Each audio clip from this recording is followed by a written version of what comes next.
로마에 가면 로마의 법을 따르라는 말이 있습니다. 성 아우구스티누스가 387년에 밀라노 교회를 방문하게 됩니다. 그때 그는 로마 교회를 섬기고 있었는데 밀라노 교회를 방문하면서 밀라노 교회가 로마 교회와 달리 토요일 날 단식을 하고 있지 않았던 겁니다. 이에 아우구스티누스가 밀라노의 주교였던 암브로시우스에게 이 일을 제기합니다. 왜 밀라노 교회는 토요일 날 금식하지 않는 겁니까? 라고 문제를 제기합니다. 그러자 암브로시우스가 이렇게 대답을 해줍니다. 그러자 암브로시우스는 이렇게 대답했다. 내가 로마에 가면 토요일에 단식합니다. 하지만 밀라노에 있을 때는 하지 않습니다. 그러니 현재 머무는 곳의 교회 관습에 따르십시오. 로마 교회에서 토요일 날 금식한다고 밀라노 교회에도 금식하라고 이야기하지 마십시오. 그곳 교회의 관습에 따르십시오. 이 표현은 이후에 여러 사람들의 손을 거치면서 When in Rome, do as the Romans do. 로마에서는 로마 사람이 하는 대로 해라. 로마에서는 로마의 법을 따르라 라는 말로 변형이 되었다라고 이야기합니다. 로마에 가면 로마의 법을 따라야 합니다.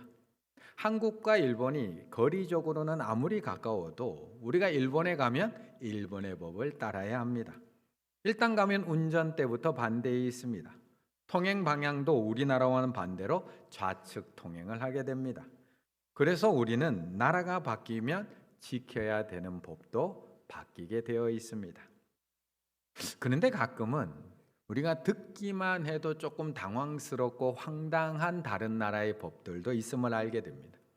우리가 살기 좋다라고 생각하는 스위스, 한 번쯤 가서 살아보고 싶다라고 하는 스위스, 그 스위스의 주거 밀집 지역에 가면 밤 10시 이후에는 변기물을 내릴 수가 없다고 합니다. 스위스 사람들은 이 소음 문제를 중요하게 생각하기 때문에 소음 방지법이 제정되어 있어서 변기에 물을 내리는 것 외에도 주말에는 장디 깎는 것, 자동차 문을 3개 닫는 것도 금지되어 있다고 합니다. 그럼 10시 넘어서는 어디다가? 그런데 이거보다 더 심각한 법도 하나가 있습니다. 우리가 몰래 해결하고 있는 방귀를 금지하고 있는 나라가 있습니다. 미국 플로리다 주에 가면 목요일 저녁 6시 이후에는 공공장소에서 방귀 뀌는 것을 금지하고 있습니다. 플로리다 공기오염을 줄이고 공공 에티켓을 지키기 위해서 이 법이 제정되었다고 합니다. 물론 아직까지 잡힌 사람은 단 한 명도 없다 라고 이야기합니다. 옆에 분과 인사 나누시겠습니다. 우리 큰일 날 뻔했습니다. 우리 큰일 날 뻔. 이처럼 나라가 바뀌면 법도 바뀌어야 합니다. 내 기준으로는 도저히 이해가 되지 안 되는 법이라고 할지라도 나라가 바뀌면 그 나라의 법을 지키며 살아가야 됩니다. 아니 사람이 방구가 나오면 방구 껴야지. 우리 남편은 하루 종일 방구 끼고 다니는데 6시 이후에 방구 못 끼면 우리 남편 어떻게 살라고? 라고 생각하는 이런 황당한 법도 나라가 바뀌면 또 그 법을 최대한 지키며 살아가야 합니다. 그렇다면 하나님 나라로 나라가 바뀐 우리들은 어느 나라 법을 따르며 살아야 하는 걸까요? 하나님이 우리를 구원해 주심으로 말미암아 애굽의 종되었던 집에서 나와서 하나님 나라 백성이 된 우리들은 누구의 법을 지키며 살아가야 하는 걸까? 오늘 본문은 우리에게 그것을 이야기해 주고 있는 본문입니다. 오늘 본문은 7절의 말씀을 같이 한번 읽어보겠습니다. 7절입니다. 나 외에는 다른 신들을 내게 두지 말지니라. 아멘. 오늘 본문은 우리가 너무나 잘 알고 있는 십계명의 말씀입니다. 38년 동안 광야를 방황하던 이스라엘 백성들이 드디어 가나안 입성을 눈앞에 두고 있습니다. 이제 요단강만 건너게 되면 가나안 땅인데 그 바로 앞에 있는 모압 평지에 머물러 있습니다. 그런데 이들은 모세가 처음 애굽에서 데리고 나왔던 출애굽 1세대가 아닙니다. 이미 출애굽 1세대에는 38년의 광야의 방황 기간 동안 이미 다 죽었고 이제 이 자리에 있는 사람들은 그들의 자녀 출애굽 2세대들이 가나안 땅에 들어갈 준비를 하고 있습니다. 그래서 모세는 그들을 향해서 마지막 설교, 간곡한 마음, 간절한 마음을 담은 고별 설교를 할 수밖에 없습니다. 그래서 그 고별 설교를 모아놓은 것이 바로 이 신명기서입니다. 이제는 자신도 이스라엘 백성들과 함께 약속의 땅에 들어갈 수 없는 상황에서 이제 가나안 땅에 들어가서 너희들이 앞으로 어떤 말씀, 어떤 하나님의 율법을 꼭 지키며 살아가야 하는지에 대한 그 말씀을 설교로 전하고 있는 겁니다. 그래서 오늘 본문으로 시작해서 28장까지 이어지는 설교는 바로 이 십계명과 그리고 그 십계명에 대한 세부 조항들을 이야기하고 있는 내용들입니다. 그리고 신약으로 넘어가게 되면 예수님도 이 십계명을 기초로 우리에게 가장 큰 두 개의 계명을 주십니다. 그게 마태복음 22장 37절에서 40절. 예수께서 이르시되 내 마음을 다하고 목숨을 다하고 뜻을 다하여 주 너의 하나님을 사랑하라 하셨으니 이것이 크고 첫째 되는 계명이요 둘째도 그와 같으니 내 이웃을 내 자신과 같이 사랑하라 하셨으니 이 두 계명이 온 율법과 선지자의 강령이니라. 예수님께서도 이 십계명을 기초로 정확하게 둘로 나누어서 두 큰 계명을 말씀해 주셨습니다. 십계명의 1에서 4계명에 해당되는 내 마음을 다하고 목숨을 다하고 뜻을 다하여 주 너의 하나님을 사랑하라는 계명, 첫 번째 계명. 그리고 5계명에서 10계명에 해당되는 내 이웃을 너의 몸처럼 사랑하라고 하는 두 번째 계명을 우리에게 주셨던 것입니다. 그렇다면 하나님 나라의 백성이 된 우리들은 지금 이 십계명을 잘 기억하며 살아가고 있을까요? 물론 예수님께서 크게 두 가지로 구분해서 정리해 주셨지만 그래도 어려서부터 배워온 십계명 어떻게 잘 기억하고 간직하고 살아가고 계신가요? 오늘 7절부터 22절까지 21절까지는 다 그 십계명의 내용들입니다. 이 시간 간단하게 그 내용들을 간단하게 10가지 계명 다시 한번 기억을 되살리며 한번 짚어보고 지나가면 너무나 좋을 것 같습니다. 십계명의 10개는 이렇게 간단하게 정리할 수 있겠습니다. 한번 같이 읽어볼까요? 제1계명 너는 나 외에는 다른 신들을 내게 두지 말라. 2계명 너를 위하여 새긴 우상을 만들지 말라. 3계명 너는 내 하나님 여호와의 이름을 망령되게 부르지 말라. 4계명 안식일을 기억하여 거룩하게 지키라. 5계명 내 부모를 공경하라. 6계명 살인하지 말라. 7계명 간음하지 말라. 8계명 도둑질하지 말라. 9계명 내 이웃에 대하여 거짓 증거하지 말라. 10계명 내 이웃의 집을 탐하지 말라. 아멘. 우리가 어려서부터 참 많이 듣고 읽고 암송해 오던 십계명입니다. 그런데 가만히 생각을 해보면 우리가 이 십계명을 잘 지키며 살아가고 있을까? 어려서부터 참 많이 듣고 외우기는 했는데 요즘 우리가 이 십계명에 대해서 그렇게 신경 쓰고 살아가고 있는 사람이 몇 명이나 될까요? 우리에게 적용하기에는 너무 오래된 구약의 법 아닌가라는 생각이 들기도 합니다. 대충 기억은 하고 있지만 구약 시대에나 적용됐던 법이지 오늘 현대에 적용하기에는 조금 현실과 동떨어진 법이라는 생각이 들기도 합니다. 그런데 사실 이 십계명은 단순히 율법의 선포가 아닙니다. 단순히 이스라엘 백성들에게 가나안에 들어가서 지켜야 될 10가지 법조문을 나열하고 있는 것이 아닙니다. 이제 너희들은 가나안 땅에 들어가서 그 가나안 족속들과 싸워야 되고 또 그들과 함께 살아가야 될 텐데 그때 너희들이 꼭 지켜야 될 규칙들에 대해서 하나님이 십계명으로 말씀하고 있는 것이 아니라는 겁니다. 이 십계명은 단순한 율법의 선포가 아니라 더 정확히는 왕의 선포입니다. 왕의 선포. 나라가 바뀐 후 새로운 나라를 다스리게 될 왕의 선포입니다.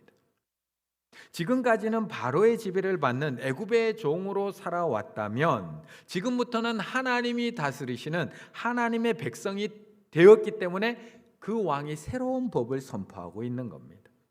이제 너희는 애굽의 법, 세상의 법, 종의 법이 아니라 지금부터는 너희를 구원하신 하나님의 법을 따라 살아야 해를 말씀해 주고 있는 겁니다. 그래서 오늘 모세가 이 십계명을 강론하기에 앞서서 바로 앞에 이렇게 6절에서 말씀하고 있는 겁니다. 6절과 7절 나는 너를 애굽 땅 종되었던 집에서 인도하여 낸 내 하나님 여호와라 나 외에는 다른 신들을 내게 두지 말지니라로 십계명으로 들어간다는 겁니다. 지금은 하나님은 단순히 법 이야기하고 있는 건 아닙니다. 단순히 우리를 법적인 법리적 판단으로 너 잘못했어, 너 잘했어를 판단하겠다고 얘기하는 건 아닙니다. 야, 너 나 외에 다른 신을 두면 어떻게 되는지 알지? 너 혼난다, 가만히 안 둔다, 이 얘기하고 있는 게 아니라는 겁니다. 나는 너를 애굽 땅 종되었던 집에서 인도하여 낸 너의 하나님 여호와라. 너희는 지금까지 애굽의 종으로서 바로의 지배를 받고 바로의 법을 따르며 살아왔지만 이제는 아니라는 겁니다. 이제는 내가 너희를 그곳에서 인도하여 낸 너희의 하나님 여호와, 너희의 왕이 나라는 겁니다. 내가 너희를 다스리는 왕이고 내가 너희를 다스리는 새로운 왕이다. 그러니 나 외에는 다른 왕을 섬기면 안 된다. 나만 왕이다. 나 외에 다른 신을 섬기지 말라라는 십계명으로 명령하고 계시는 겁니다.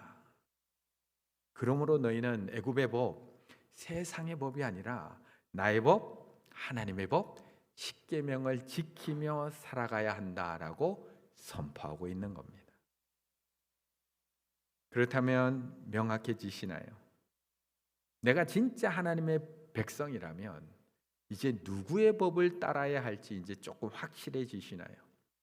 내가 진정으로 하나님 앞에 구원을 받았고 하나님이 정말 나의 왕이시고 내가 하나님의 백성이 되었다면 내가 누구의 법을 지키며 살아가야 하는 건지 분명해지셨나요? 그런데 처음에는 쉽지는 않습니다. 쉽지가 않습니다. 8절의 말씀을 같이 읽어보겠습니다. 8절입니다.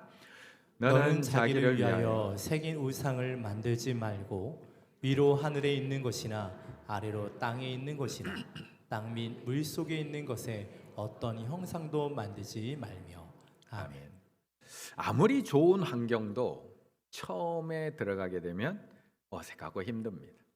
아무리 좋은 법이라고 할지라도 지금까지 그 법을 지키며 살아오지 않았던 사람들에게는 아무리 좋은 법도 그 법을 지키며 살아가기는 힘들고 어려울 수밖에 없습니다. 우리 남자 성도님들 아마 군 생활을 할 때 처음에는 어떠셨나요? 처음부터 편하고 좋은 사람이 있을까요? 처음에는 모든 것이 다 어색하고 힘듭니다. 사회에서는 전혀 지키지 않았던 규칙과 법을 지키려고 하면 군대 생활하는 것이 하나하나가 얼마나 힘든지 모릅니다. 그 중에 특히 말투를 바꾸는 게 얼마나 힘든지 모릅니다. 밖에서는 그냥 요자를 그냥 자연스럽게 사용을 했는데 군대에서는 모든 말이 뭘로 끝나야 되죠? 다나, 까로 끝이 나야 됩니다. 그래서 집에서는 늘 어머니 아버지한테 안녕히 주무세요, 식사하세요, 말씀하세요 라고 이야기하던 것이 군대에 가면 말투를 바꿔야 됩니다. 안녕히 주무시지 말입니다. 식사하시지 말입니다. 말씀하시지 말입니다. 잘 못 들었지 말입니다. 뭐 이상하지 않나요? 이상하지? 그런데 남자들은 군대 가면 다나 까로 끝을 내야 되니까 이것을 계속 익숙하게 익혀가야 됩니다. 얼마나 힘들고 처음에는 어색한지 모릅니다. 우리 여자 성도님들 결혼 생활은 어떠신가요? 그렇게 사랑하고 그렇게 좋아해서 한 결혼인데 그 사람과 함께 살아가는데 모든 게 처음부터 편하고 좋기만 하시던가요? 얼마나 불편하고 얼마나 어색하고 또 때로는 얼마나 어려운지 모릅니다.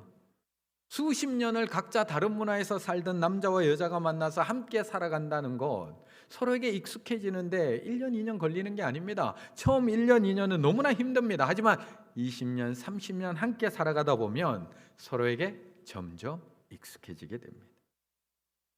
하나님이 처음 아브라함에게 나타나셔서 하나님은 이렇게 명령하십니다. 창세기 12장 1절 2절 여호와께서 아브라함에게 이르시되 너는 너의 고향과 친척과 아버지의 집을 떠나 내가 내게 보여줄 땅으로 가라. 내가 너로 큰 민족을 이루고 내게 복을 주어 내 이름을 창대하게 하리니 너는 복이 될지라. 아브라함에게 무조건 좋은 것 아닌가요? 아버지의 집을 떠나서 내게 보여줄 땅으로 가라. 그러면 내가 너로 큰 민족을 이루고 내게 복을 주어 너 이름을 창대하게 하리니 고민할 게 뭐가 있나요? 내 이름을 창대하게 하고 우리 민족을 크게 한다는데. 그런데 이런 좋은 말씀도 처음에는 다 어렵고 불편합니다. 이런 약속을 받은 아브라함에게는 이 말씀이 어려운 말씀입니다. 그래서 아브라함도 바로 가나안으로 가지 못합니다. 가나안으로 출발은 했지만 그 중간에 있는 하란에 머물 수밖에 없습니다. 왜요? 불편하거든요. 떠난다는 것이. 그래서 하나님이라는 뜻 자체가 지체하는 곳이라는 뜻을 가지고 있는 겁니다. 그리고 그곳에서 아버지 데라가 죽은 후에야 약속의 땅, 가라고 하신 땅 가나안까지 갈 수가 있었다는 겁니다. 이처럼 누구에게나 처음은 어렵습니다. 불편합니다. 두렵고 어색합니다. 지금까지 바로의 지배하에서 애굽의 종로로 다른 이스라엘 백성들에게 이 십계명은 너무나 힘들고 어려워 보입니다. 지금까지는 애굽에서 수많은 우상들을 섬기며 살아왔던 사람들입니다. 온갖 우상의 장식으로 귀에 걸고 목에 걸고 손가락에 끼고 살아왔던 사람들인데 그들에게 십계명은 너무나 지키기 어려워만 보이는 법이라는 겁니다. 온갖 신들과 우상이 넘쳐나는 애굽 문화에서 살아왔었는데 다른 신은 다 버리고 하나님만 섬기라는 것, 우상을 섬기면 안 된다는 것, 하나님의 이름을 함부로 말하면 안 된다는 것, 안식일을 쉬면서 거룩하게 지키라는 것, 너무나 어색하게만 느껴집니다. 정말 그렇게 해서 이 세상 살아갈 수 있을까? 정말 그렇게 안식일을 지키며 이 세상에 잘 살아갈 수 있을까? 나의 성공을 위해서라면 때로는 남을 짓밟기도 하고 속이기도 하고 훔치기도 하고 탐하기도 하고 거짓 증거도 하면서 살아야지 내가 정말 성공하며 살아갈 수 있는데, 그렇게 하지 말라고 하시는 하나님의 법이 현실과는 너무나 안 맞는 법처럼 느껴집니다. 다른 사람들은 다 자기의 즐거움과 행복을 위해서 저렇게 주일에도 놀러 다니며 살아가고 있는데 나는 하나님을 섬기면서 그렇게 살면 안 된다고 하니까 답답하게만 느껴집니다. 그래서 이스라엘 백성들도 처음에는 실패했습니다. 그들이 이 십계명을 처음부터 잘 지킨 게 아니라는 겁니다. 아니, 그들은 아예 시작도 하기 전에 실패한 사람들이 이스라엘 백성들입니다. 오늘 신명기 5장에서 하나님께서 이스라엘 백성들에게 주시는 이 십계명은 두 번째 십계명입니다. 첫 번째 십계명이 아닙니다. 이미 하나님께서는 출애굽기 20장에서 처음 십계명을 주셨습니다. 그때 모세가 이 십계명을 받기 위해서 시내 산 위에 올라가 있었고 하나님은 친히 그 돌판에다가 이 십계명을 써주셨습니다. 하지만 그 시간 하나님의 애굽의 종도의 어떤 그들을 인도해낸 이스라엘 백성들, 하지만 여전히 종의 습관과 문화가 남아있던 그들은 모세가 눈에 보이지 않자 불안해지기 시작을 합니다. 하나님을 대신해서 그 역할을 감당하던 모세가 무려 40일 동안 시내산에 올라가서 내려오지 않자 이스라엘 백성들은 두려워지기 시작을 합니다. 그러자 자신들이 익숙했던 방식으로 또 돌아갑니다. 과거로 돌아가고 온갖 신과 우상을 섬겼던 시절로 똑같이 돌아갑니다. 그래서 아론에게 이렇게 얘기합니다. 출애굽기 32장 1절, 우리를 인도할 신을 만들라. 왜요? 지금까지 그렇게 살아왔거든요. 결국 이스라엘 백성들은 첫 계명, 첫 십계명을 받자마자 실패한 사람들입니다. 하나님이 눈앞에 보이지 않자마자 바로 과거로 돌아가 버립니다. 우리를 인도할 신을 만들라. 하나님은 나 외에, 신의 산 위에서는 하나님은 나 외에 다른 신을 섬기지 마 라고 일계명을 쓰고 계시는데, 하늘에 있는 것이나 땅에 있는 것은 우상 만들지 말라고 쓰고 계시는데 땅 아래에서는 이미 과거의 습관으로 돌아가서 결국 금송아지 우상을 만들어서 섬김으로 인해 큰 실패를 경험했던 사람들이 이스라엘 백성들입니다. 이처럼 처음에는 누구에게나 어려운 일입니다. 아브라함에게도 처음 그 땅으로 떠나가는 것은 힘들었고, 모세도 하나님께서 애굽으로 돌아가라고 했을 때 힘들었습니다. 모세를 뒤이어서 이스라엘 백성들을 이끌게 된 여호수아, 처음에는 그도 너무나 힘들고 어려웠습니다. 이스라엘 백성들도 처음 받은 십계명을 받아서 지키는 것 너무나 어색하고 힘든 일이었다는 겁니다. 그렇다면 우리에게는 이 계명이 어떨까요? 지금 이 세상 속에 살아가고 있는 우리들에게 하나님의 법을 따라 살아간다는 것 쉬우신가요? 어려우신가요? 처음은 다 힘듭니다. 무엇이든지 처음은 다 어렵습니다. 하지만 한번 해보면 모든 것은 생각보다 어렵지 않고 누구나 할 수 있다는 것을 해보면 알게 됩니다. 아직 한 번도 시도해보지 않고 할 수 없다고 하는 사람은 아무것도 이룰 수가 없습니다. 본래 위대한 일은 처음 할 수 없는 일이지만 한 번 용기를 갖고 시작한 데서부터 시작되고 이루어졌습니다. 처음부터 쉬운 일은 없습니다. 보통 처음은 다 어려운 법입니다. 십계명 쉬울까요? 어려울까요? 우리가 지키며 살기에도 어려운 법입니다. 하지만 하나님은 포기하지 않으십니다. 출애굽기 32장에서 실패한 이스라엘 백성들을 하나님은 아이고 너희들은 그냥 그렇게 살아라고 포기하지 않으십니다. 출애굽 1세대는 실패했지만 하나님께서는 출애굽 2세대에게 또다시 희망을 가지시고 또 십계명을 다시 가르치고 명령하고 계신 겁니다. 그리고 이미 몇 번이나 이 말씀을 읽고 듣고 외우며 살아왔지만 또 실패하고 있는 우리들에게 오늘도 다시 이 십계명의 말씀을 우리에게 말씀해 주고 있는 겁니다. 15절의 말씀 같이 읽습니다. 15절입니다. 너는 기억하라. 내가 애굽 땅에서 종이 되었더니 내 하나님 여호와가 강한 손과 편 팔로 거기서 너를 인도하여 내었나니 그러므로 내 하나님 여호와가 내게 명령하여 안식일을 지키라 하느니라. 아멘. 만약 이 십계명이 이스라엘 백성으로서는 도저히 지키지 못할 법이라면 왜 굳이 하나님은 다시 십계명을 주고 계시는 걸까요?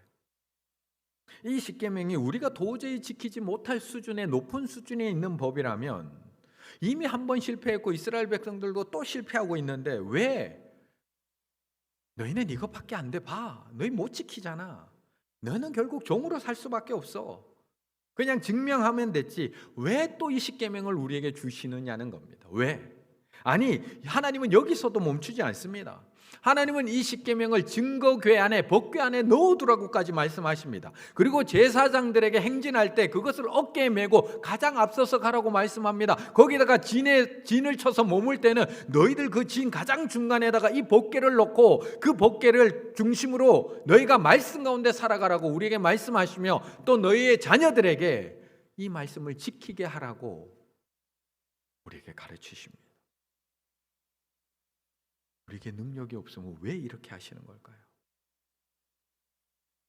우리에게는 이 십계명을 지킬 만한 충분한 능력이 있습니다.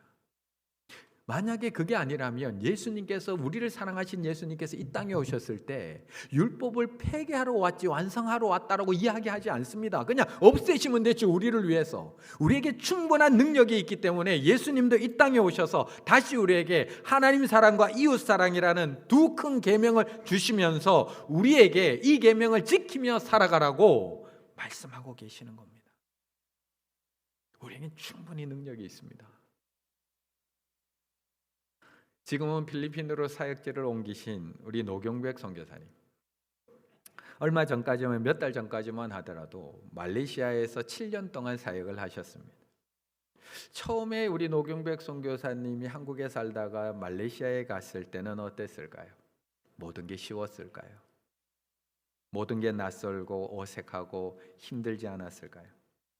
그런데 시간이 지나면서 익숙해져 갑니다. 점점 말레이시아 사람이 되어가면서 말레이시아 법도 자연스럽게 지켜나가는 사람이 되어갑니다. 그런데 몇 달 전 필리핀으로 옮겨갔습니다. 지금은 어떨까요? 우리가 볼 때는 다 똑같은 동남아 국가입니다. 말레이시아나 필리핀이나 베트남이나 거기가 거기지. 그런데 나라가 바뀌면 법도 바뀌어야 합니다. 필리핀에 가서는 이제는 또 신경 써야 할 것들도 많고 알아야 될 법들도 많고 적응해야 될 법들도 많이 있습니다. 지금은 불편하겠죠. 그런데 또 7년쯤 그곳에서 살아가면서 그곳에서 생활하면 점점 필리핀 사람이 되어가며 필리핀 법은 점점 익숙해져 간다는 겁니다. 우리는 하나님 나라 백성이 되면 하나님의 법이 익숙해져 갑니다. 그런데 나는 하나님의 나라의 백성이 되지 않으려고 하면서 이 법만 지키려고 하면 법이 너무나 어려울 뿐입니다. 하나님 나라, 하나님이 다스리는 하나님 나라 법도 마찬가지입니다.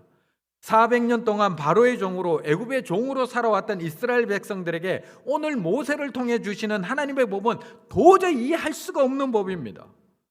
지금까지 애굽에서는 400년 동안 나한테 좋다고 하는 신은 다 섬기며 살아왔습니다. 태양신, 풍요신, 다산신, 비와 바람의 신, 나한테 좋다고 하는 건 다 섬기며 살아왔는데 그런 애굽 사람, 애굽 백성들에게 오직 하나님만 섬기라고 하니까 얼마나 힘들고 말이 안 됩니까? 그런데 이들이 더 이상 바로의 백성이 아니라 하나님의 백성이 되면 얼마든지 지킬 수 있는 법입니다.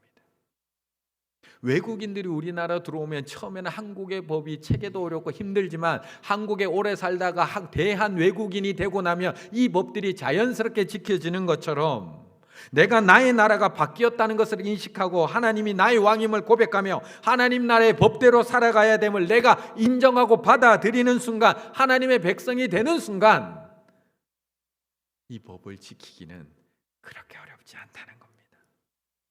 물론 처음에는 불편할 수 있고 어색할 수 있습니다. 또 때로는 못 지키면 어떠지? 어기면 어떠지? 걱정될 수도 있습니다.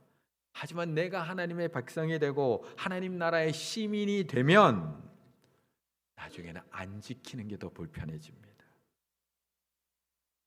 그래서 하나님은 이 십계명을 말씀하시면서 계속해서 우리에게 너희는 어느 나라 백성인지에 대해서 계속해서 반복적으로 말씀하고 있는 겁니다. 출애굽기 20장 2절 3절도 십계명을 시작하며 이렇게 얘기합니다.